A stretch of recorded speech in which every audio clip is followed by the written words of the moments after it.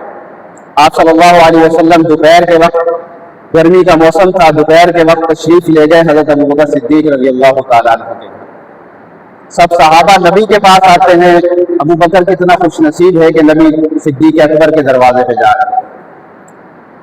صدیق اکبر کے دروازے پر دستک ہوئی تو دستک کے انداز سے پہچان گئے کہ یہ میرے ساتھی محمد رسول اللہ۔ دروازہ کھولا، ابوبکر گھر والوں کو ذرا سائڈ پہ کر دو، کچھ راز و نیاز کی باتیں کرنی ہیں، تنہائی میں باتیں کرنی ہیں، گھر والوں کو ذرا سائڈ پہ کر دو۔ حضرت ابوبکر نے کہا اہلی کا یا رسول اللہ، یہ گھر والے کوئی غیر نہیں ہیں، میرے گھر والے آپ کے گھر والے، آپ نے جو بات کرنی ہے کریں۔ آپ صلی اللہ علیہ وسلم نے فرمایا کہ ابوبکر، اللہ نے مجھے ہجرت کی اجازت دے دی ہے اور تمہیں میرا رفیق سفر بنایا ہے۔ ابوبکر رضی اللہ تعالیٰ عنہ کی آنکھوں میں خوشی سے آنسو آ گئے۔ حضرت عائشہ رضی اللہ تعالیٰ عنہ فرماتی ہیں کہ مجھے اس دن پتہ چلا کہ خوشی کے بھی آنسو ہوتے۔ اچانک کوئی بیٹا ہو اور اسے آ کر کوئی اچانک کہے کہ بھائی یہ لیں عمرے کا ٹکٹ اور آپ جا کر عمرہ کر لیں، تو خوشی سے آنسو آ جائیں گے کہ اللہ نے مجھے اپنے گھر بلا لیا، تو یہ خوشی کے آنسو ہوتے ہیں۔ آپ صلی اللہ علیہ وسلم نے بتایا حضرت ابوبکر نے پہلے ہی اونٹنیاں تیار کی ہوئی تھی، فرمایا رسول اللہ یہ 2 اونٹنیاں ہیں، ایک آپ کی اور ایک میری۔ آپ صلی اللہ علیہ وسلم نے فرمایا کہ میں اسے ایسے نہیں لوں گا، قیمتاً لوں گا۔ اب ابو بکر جس نے سارا مال رسول اللہ صلی اللہ علیہ وسلم پر قربان کر دیا، لٹا دیا، اللہ کے نبی نے فرمایا کہ میں نے سب کے احسانوں کا بدلہ اتار دیا، لیکن ابو بکر وہ ہے جس کے احسان کا بدلہ قیامت کے دن اللہ خود اتاریں گے۔ پھر اس اونٹنی کی قیمت کیوں؟ اس کی وجہ یہ ہے کہ ایمان کے بعد سب سے افضل ترین عبادت وہ ہجرت ہے، وہ ہجرت ہے۔ تو آپ صلی اللہ علیہ وسلم نہیں چاہتے تھے کہ اللہ کی اس حکم میں، اس عبادت میں کسی کو شریک کروں، میں اپنے پیسے جو ہے ادا کر کے یہ عبادت ادا کروں۔ تو آپ نے وہ اونٹنی قیمتاً لی، یہاں سے ابو بکر کو بتا دیا کہ کسی وقت بھی میں تمہارے پاس آؤں گا اور ہم نے پھر سفر کرنا ہے۔ ادھر یہ قریش انتظار میں ہیں، جب رات کی تاریکی چھا گئی، آپ صلی اللہ علیہ وسلم کے پاس جو ان کی امانتیں تھی، دیکھو مانتے نہیں تھے آپ صلی اللہ علیہ وسلم کو، لیکن امانت دار پھر بھی مانتے تھے۔ ساری امانتیں اپنے باپ دادوں کے پاس نہیں رکھوائیں، اپنے خاندان والوں کے پاس نہیں رکھوائیں، اللہ کے نبی کے پاس امانتیں رکھوائیں تھی۔ اللہ کے نبی صلی اللہ علیہ وسلم نے حضرت علی رضی اللہ تعالیٰ عنہ کو وہ امانتیں سپرد کی اور فرمایا کہ علی یہ امانتیں رکھو اور صبح یہ امانتیں قریش کو واپس کر کے تم میرے پاس آ جانا، جب تک تم مجھ سے آ کے نہیں ملو گے میں مدینے نہیں جاؤں گا۔ رات ہو گئی، حضرت علی کو آپ نے اپنی سب چادر عطا فرمائی، فرمایا کہ یہ چادر اوڑھ کر سو جاؤ۔ سبحان اللہ، علی پہ چادر آئے، علی بھی عزت و عظمت والا، اور علی کے گھرانے پہ چادر آئے وہ بھی عزت اور عظمت والے، اور وہ چادر جو امیر معاویہ پر حضور فرمائے کہ یہ امیر معاویہ کے لیے چادر، امیر معاویہ کہے کہ اس کو میرے کفن میں ڈال دینا، تو قیامت کے دن جب میں اٹھایا جاؤں گا تو محمد رسول اللہ کی چادر سمیت اٹھایا جاؤں گا۔ وہ امیر معاویہ بھی عظمت والے، حضرت علی چادر اوڑھ کر سو گئے۔ اب قریش کفار جو ہیں یہ دروازے پر انتظار کر رہے ہیں، کیونکہ اس وقت یہ معیوب سمجھا جاتا تھا کہ کسی کے گھر میں جو ہے کود جائیں، داخل ہو جائیں۔ انتظار کر رہے ہیں۔ آپ صلی اللہ علیہ وسلم کو اللہ نے حکم دیا کہ پیغمبر اپنے ہاتھ میں جو ہے مٹی اٹھا لیں، ایک مٹھی مٹی لے لیں اور سورہ یاسین کی تلاوت کرتے ہوئے چلے جائیں۔ اللہ کے نبی صلی اللہ علیہ وسلم نے سورہ یاسین کی تلاوت شروع کی، وَجَعَلْنَا مِن بَيْنِ أَيْدِيهِمْ سَدًّا وَمِن خَلْفِهِمْ سَدًّا فَأَغْشَيْنَاهُمْ فَهُمْ لَا يُبْصِرُونَ، یہاں تک تلاوت کی اور مٹی کو ایسے اڑایا گویا کہ مٹی نہیں اڑی، صرف قافلوں کی عقلیں بھی اڑ گئی۔ پہلے جو عقل کے اندھے تھے اللہ تعالیٰ نے ان کی آنکھوں کو بھی اندھا کر دیا۔ آپ صلی اللہ علیہ وسلم گزرتے چلے گئے، ان کو پتہ بھی نہ چلا۔ کسی نے کہا کہ بھائی یہاں کھڑے کیا کر رہے ہو؟ کہا محمد کا انتظار کر رہے ہیں۔ اس نے کہا بیوقوفوں، وہ تو کب کے چلے بھی گئے، تم یہاں انتظار کر رہے ہو؟ تو یہ کیسے ہوتا ہے؟ ہو سکتا ہے کہ چلے گئے۔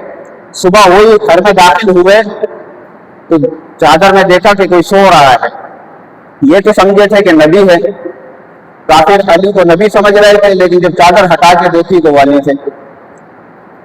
دیکھا تو علی پوچھا محمد کہاں گئے؟ حضرت علی نے فرمایا کہ وہ تو چلے گئے۔ اب دیکھیں حضرت علی نے جھوٹ بھی نہیں بولنا تھا اور راز کو فاش بھی نہیں کرنا تھا، تو حضرت علی نے ایسی حاضر جوابی سے کام لیا۔ جب کافروں نے کہا محمد کہاں ہے، حضرت علی نے فرمایا کہ وہ تو چلے گئے۔ کہاں چلے گئے؟ فرمایا جہاں جانا تھا وہاں چلے گئے۔ بھائی کہاں جانا تھا؟ جہاں گئے ہیں وہاں چلے گئے۔ اب ان کا سر چکرا گیا کہ یار یہ کس طرح کے جوابات دے رہا ہے، انہیں گھما کے رکھ دیا حضرت علی نے۔ یہ واپس آئے، ابو جہل نے کہا کہ اگر اندر نبی موجود نہیں ہے، محمد اگر اندر موجود نہیں ہے تو یقیناً محمد جو ہے وہ ابو بکر کے پاس گئے ہوں گے، ابو بکر کے پاس ملیں گے۔ یہ کافروں کا سردار ہے، اسے بھی یقین تھا کہ اگر محمد کہیں مل سکتے ہیں تو وہ ابو بکر کے دروازے پہ مل سکتے ہیں۔ یہ تلاش کرتے ہوئے چلنے لگے۔ حضرت علی رضی اللہ تعالیٰ عنہ فرماتے ہیں کہ کبھی بھی میں اتنی میٹھی نیند اور سکون کی نیند نہیں سویا جتنی میٹھی نیند میں ہجرت کی رات سویا، اس لیے کہ اللہ کے نبی صلی اللہ علیہ وسلم نے فرمایا تھا کہ علی جب تک تم مجھ سے آ کر نہیں ملو گے اس وقت تک میں مدینہ نہیں جاؤں گا۔ تو اللہ کے نبی کی زبان سے نکلا ہوا جملہ وہ کبھی بھی جھوٹا نہیں ہوتا۔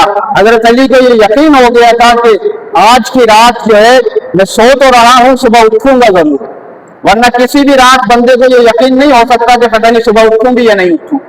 تو حضرت علی کو یہ یقین تھا کہ صبح میں اٹھوں گا ضرور۔ آپ صلی اللہ علیہ وسلم حضرت ابو بکر کے دروازے پہ گئے، ابو بکر کو ساتھ لیا اور آپ غار ثور کی طرف روانہ ہو گئے۔ ادھر یہ سیدھا ابو بکر کے گھر پہنچا ابو جہل اور جا کر دروازہ کھٹکھٹایا۔ اندر سے حضرت ابو بکر کی چھوٹی بیٹی اسما یہ آئی، پوچھا کہ تمہارے ابا کہاں گئے ہیں؟ کہا کہ مجھے معلوم تو ہے لیکن بتاؤں گی نہیں، معلوم تو ہے لیکن بتاؤں گی نہیں۔ اس ابو جہل بدبخت نے ایک زور سے تھپڑ مارا حضرت اسما کے چہرے پر، جس سے حضرت اسما دور جا کر گری اور آپ کے کان کی بالی جو ہے وہ نکل گئی۔ ابو بکر رضی اللہ تعالیٰ عنہ کی یہ وفائیں، پورے گھرانے کی وفائیں، اللہ نے ان وفاؤں کو اتنا قبولیت سے نوازا کہ ابو بکر رضی اللہ تعالیٰ عنہ کا جو ہے 10 پشتوں کو اللہ نے مسلمان بنایا۔ ابو بکر خود بھی مسلمان، آپ کے والدین بھی مسلمان، آپ کی اولاد بھی مسلمان، جن 7 غلاموں کو خرید کر حضرت ابو بکر نے آزاد کیا تھا وہ غلام بھی مسلمان تھے۔ حضرت اسما بنت ابی بکر صدیق وہ زخمی ہو گئی۔ ادھر یہ آیا کہ عبداللہ جو حضرت ابو بکر کے بیٹے ہیں وہ قریش کی خبریں دیا کریں گے کہ دن بھر کیا باتیں ہو رہی ہیں، اور حضرت اسما نے کہا کہ آپ فکر نہ کریں، کھانا میں پہنچاؤں گی۔ تو کھانا حضرت اسما پہنچاتی تھی۔ آپ کے پاس جو ہے وہ ناشتہ دان باندھنے کے لیے کوئی چیز نہیں تھی، رسی وغیرہ دھاگا وغیرہ، تو آپ نے اپنے دوپٹے کو پھاڑا اور 2 ٹکڑے کیے۔ تو اللہ کے نبی نے اس موقع پر حضرت اسما کو یہ لقب دیا ذات النطاقین کہ یہ 2 جو ہے پٹکوں والی ہے، 2 کمر بند والی ہے۔ حضرت اسما کھانا پہنچاتی رہی، حضرت عبداللہ بن ابی بکر قریش کی خبریں پہنچاتے رہے، اور عامر بن فہیرہ رضی اللہ تعالیٰ عنہ یہ حضرت ابو بکر کے غلام تھے جنہیں خرید کر حضرت ابو بکر نے آزاد کرایا تھا۔ یہ بکریاں لے جاتے غار کے دہانے پر اور آپ صلی اللہ علیہ وسلم جو ہے اس سے دودھ نوش فرمایا کرتے۔ تو آپ صلی اللہ علیہ وسلم حضرت ابو بکر کے ساتھ غار ثور کی طرف روانہ ہو گئے۔ اب راستے میں حضرت ابو بکر کبھی پیچھے ہوتے ہیں کبھی آگے ہوتے ہیں۔ رسول اللہ نے پوچھا کہ ابو بکر کیا بات ہے، تم پیچھے کیوں ہوتے ہو، آگے کیوں ہوتے ہو؟ تو حضرت ابو بکر رضی اللہ تعالیٰ عنہ نے عرض کیا یا رسول اللہ پیچھے اس لیے ہوتا ہوں کہ کہیں آپ کو کوئی تلاش کرتا ہوا آئے اور آپ کو جو ہے کوئی نقصان نہ پہنچائے، اور آگے اس لیے ہوتا ہوں کہ کہیں کوئی پہلے سے گھات لگائے ہوئے ہو وہ آپ کو آگے سے نقصان نہ پہنچائے۔ پھر حضرت ابو بکر صدیق رضی اللہ تعالیٰ عنہ آپ صلی اللہ علیہ وسلم چلتے گئے۔ غار ثور جو 6000 فٹ کی بلندی پر واقع ہے، اس غار پہ پہنچے تو آپ صلی اللہ علیہ وسلم سے حضرت ابو بکر نے عرض کیا یا رسول اللہ آپ میرے کندھوں پر سوار ہو۔ نبوت کا بوجھ اتنا بھاری ہوتا ہے، اتنا شدید بوجھ ہوتا ہے کہ حضرت علی رضی اللہ تعالیٰ عنہ فرماتے ہیں کہ ایک مرتبہ رسول اللہ صلی اللہ علیہ وسلم میری ران پر سر رکھ کر جو ہے آرام فرما رہے تھے، وہی نازل ہوئی تو مجھے ایسے لگا جیسے میری ران جو ہے میری ٹانگ ٹوٹ گئی ہے، اتنا شدید بوجھ تھا وہی کا، نبوت کا۔ اللہ کے نبی نے تو بچوں کو اپنے کندھوں پر سوار کیا ہے،